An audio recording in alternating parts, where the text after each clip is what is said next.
ಕಾರ್ಕಳ ತಾಲೂಕಿನ ಪತ್ರಕರ್ತರು ಹಾಗೂ ಕುಟುಂಬದ ಸದಸ್ಯರಿಗೆ ಕನ್ನಡಕ ವಿತರಣೆ ಕಾರ್ಯಕ್ರಮವು ಕಾರ್ಕಳ ಪ್ರವಾಸಿ ಮಂದಿರದಲ್ಲಿ ಕಾರ್ಕಳ ತಾಲೂಕು ಕಾರ್ಯನಿರತ ಪತ್ರಕರ್ತರ ಸಂಘದ ಅಧ್ಯಕ್ಷ ಮೊಹಮ್ಮದ್ ಶರೀಫ್ ರವರ ಅಧ್ಯಕ್ಷತೆಯಲ್ಲಿ ಜರುಗಿತು. ಕಾರ್ಕಳ ಕೆಇಎಂಎಸ್ನ ಶಿಕ್ಷಣ ಸಂಸ್ಥೆಗಳ ಅಧ್ಯಕ್ಷ ಕೆಎಸ್ ಇಮ್ತಿಯಾಜ್ ಅಹಮದ್ ಪತ್ರಕರ್ತರು ಹಾಗೂ ಅವರ ಕುಟುಂಬದ ಸದಸ್ಯರಿಗೆ ಕನ್ನಡಕ ವಿತರಿಸಿ ಶುಭಾಶಂಸನೆ ಗೈದರು. ಈ ಸಂದರ್ಭದಲ್ಲಿ ಉಡುಪಿ ಜಿಲ್ಲಾ ಪತ್ರಕರ್ತರ ಸಂಘದ ಉಪಾಧ್ಯಕ್ಷ ಆರ್ಬಿ ಜಗದೀಶ್, ಕಾರ್ಕಳ ತಾಲೂಕು ಕಾರ್ಯನಿರತ ಪತ್ರಕರ್ತರ ಸಂಘದ ಕಾರ್ಯದರ್ಶಿ ಕೃಷ್ಣ ನಾಯಕ್, ಕೋಶಾಧಿಕಾರಿ ಬಾಲಕೃಷ್ಣ ಭೀಮಹುಳಿ ಉಪಸ್ಥಿತರಿದ್ದರು. ಹಾಗೆ ನಮ್ಮೊಂದಿಗೆ ನಮ್ಮ ಮಾಡ್ತಾ ಇದ್ದೇನೆ. ಯಾಕಂದ್ರೆ ಸತಿ ಕೊರೋನಾ ಬಂದಾಗಿದೆ, ಅಡ್ಮಿಟ್ಸ್ ಆಗಿದೆ, ಭಾರಿ ಪ್ರಾಬ್ಲಮ್ ಆಗಿತ್ತು DMFI ಮಣಿಪಾಲದಲ್ಲಿ. ಸೊ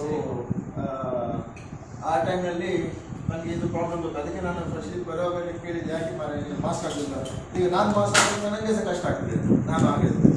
ಸೊ ಎಲ್ಲರ ಪರವಾಗಿ ಹೃತ್ಪೂರ್ವಕವಾದ ಸ್ವಾಗತವನ್ನು ಬಯಸ್ತಾ ಇದ್ದೇನೆ. ವಿಲಾಸರಾವ್